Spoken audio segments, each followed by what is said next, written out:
What's going on, guys? Hey, watching Johnson Vlog. I'm Blake. I'm Justin.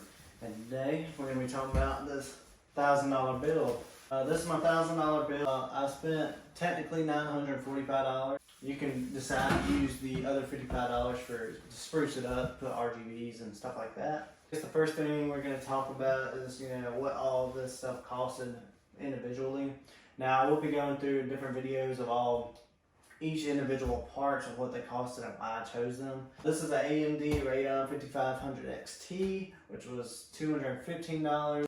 There wasn't no real reason for me to get this. There was no me liking one brand over the other. I just felt like I wanted to try something different that nobody else has. I haven't seen on anybody's build, so that was one thing. My CPU, I went with the Ryzen 7 2700X, and it was also $215.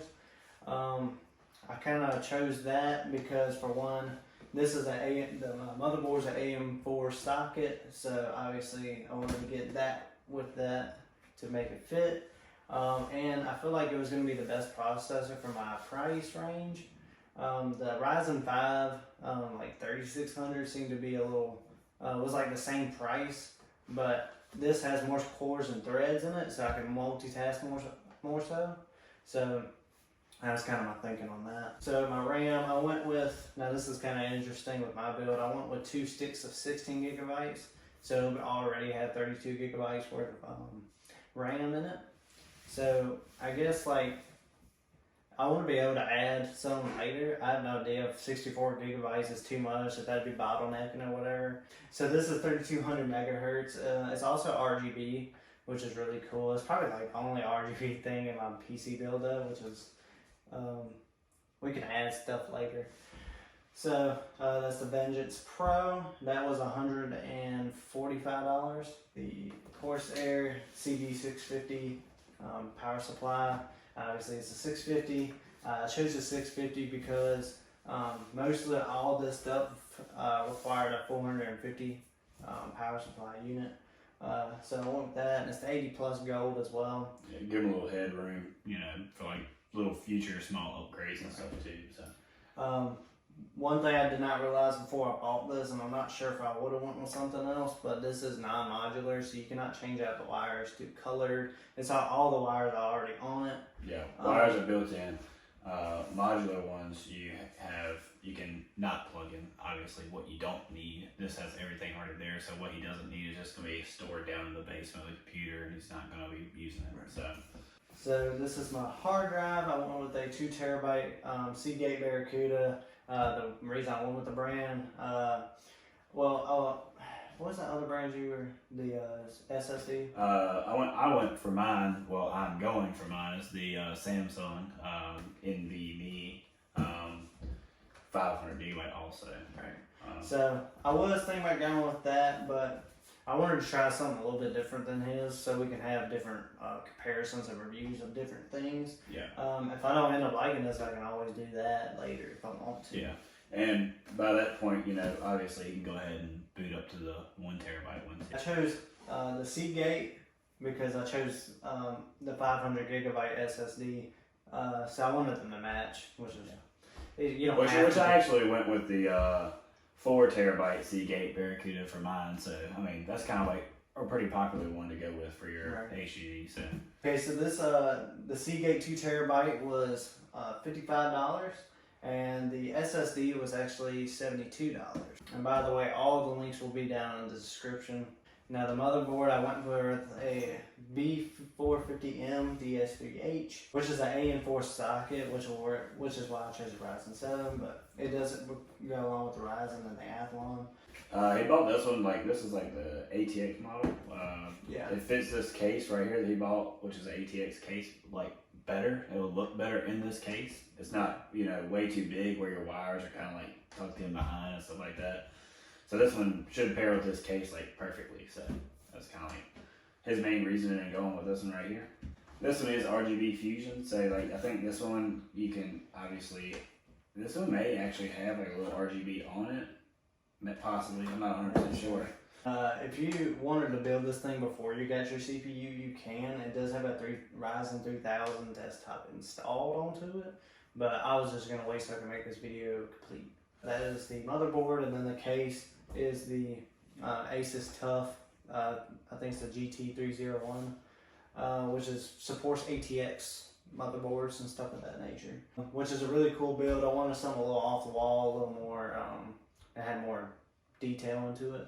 So that's kind of why I chose that for a case. I feel like the 5500 and the Ryzen 7 2700X is a really good, I feel like it will be a good combo to have because it's like, it's mid-grade.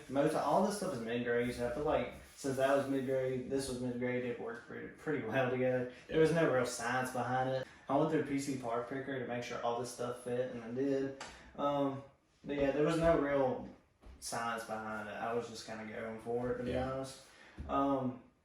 Which this kind of exceeded my expectations. This has 8 gigabytes of memory for the graphics card, so that kind of exceeded my expectations with that. But yeah, there was, honestly, when I picked all these parts, there was no science behind it. Like I said, this is my first build. Yeah. Yeah, I don't know a whole lot about it. I just knew what parts I wanted to get and made sure they did fit. That's your main thing. If you're wanting to do a build, go to PCPartPicker.com and you can literally pick every single part you want to go with. Scroll down to the bottom, it'll tell you everything that's not compatible. Like, you know, if it's not, what's not going to work. Like for mine, I don't think this has any problems at all. But for mine, my motherboard and my case does not have the 3.1 USB plug-in, which not that big a deal to me. I mean, it has 2 USBs up top. It just doesn't have the 3.1, so that's whatever. Like the goal of the PC. Now, like I said, this is a mid-grade. I wanted to stay between the $1,000 range. Honestly, when I first started this build, I was going to do like $600 and everything. When I realized the more parts I needed, I was like, you know, I'm going to have to go up with my money. So I waited about a month to get all my parts situated, but ended up around $945 roughly. So the goal is to have, I want to be able to play pretty much any game that I choose to want to play. But I'm not trying to go crazy on the graphics. I mean, we've got Cyberpunk coming out, and we've got possibly in the future, whenever they decide to, GTA 6. And Skate 4. Yeah, Skate 4. Very exciting. And all those, and all those things have like, I feel like maybe would have a really big graphics point to it. So I wanted to make sure that I could play it, but I'm not looking for the best resolution or anything. Yeah. I'm cool with 1080p with all my stuff. Yeah. So like another goal is to have enough storage. I went with SSD and hard drive. You don't have to do the hard drive. I'm pretty sure you post that the solid state drive, but I wanted to make sure that I had both just in case. Yeah. So I technically have 2,500 worth of gigabytes of storage, which is plenty. I feel like it will be plenty. I mean, on my Xbox, I have like 20 games on 500 gigabytes. So yeah, I mean, they made it should be pretty good. I did hear that Cold War was like 120 something gigs or something like that. I mean, it's pretty big, but I mean, like Modern Warfare, like the Warzone or whatever, that's 80 something gigs. Yeah. But with this, he can. This has 2 slots down the bottom for your HDD, so he can pop in another. Yeah, he can get a 4 terabyte one, or I mean, shoot, I think they make a 12 terabyte one. That's huge. It's very expensive though, obviously. But he also could put in more SSDs. So he's got, obviously, building computers. You set your budget, you get your build going, get it up and running. You know, have fun with it, and then build up some more money, throw some more money at it, and get it exactly how you want it. You know, it's upgradable, which is awesome. Yeah. You buy an Xbox, it's you know, I mean, you could get a external hard drive or something like that, which I have, and mine's kind of taking a crap on me right now, but it sounds like crap, and it just it's just awful. But like this, you can upgrade your parts, which is really cool. So. Yeah, and that is kind of why I chose the parts I did. I feel like each one of them, you could upgrade each individual part and it would still work with the other part. If I upgraded this Ryzen 7 2700X to a 3600, I'm sure it would work with that motherboard. Yeah. Same as with this, I probably could have went up with it, but budget's a budget. I kind of want to stick to that budget, and that's kind of what I ended up with. If you want to check out all these parts, they'll be in the link in the description. I mean, you can definitely go with this bid. You can even interchange some of them for what you want and adjust your budget. Yeah. But if you're looking for $1,000 budget build, I think this would be the way to go. Yeah. So anyway, if you enjoyed this video, hit the like button. If you have any questions, please leave a comment down below. We'll definitely look into it.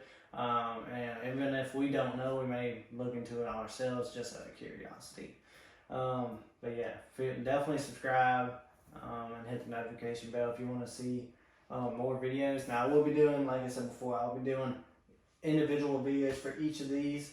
I'm going exactly why I picked that part. I kind of went into that, but not fully. So yeah, it'll have that in those videos, and I'll also have like the overall specs of all of it.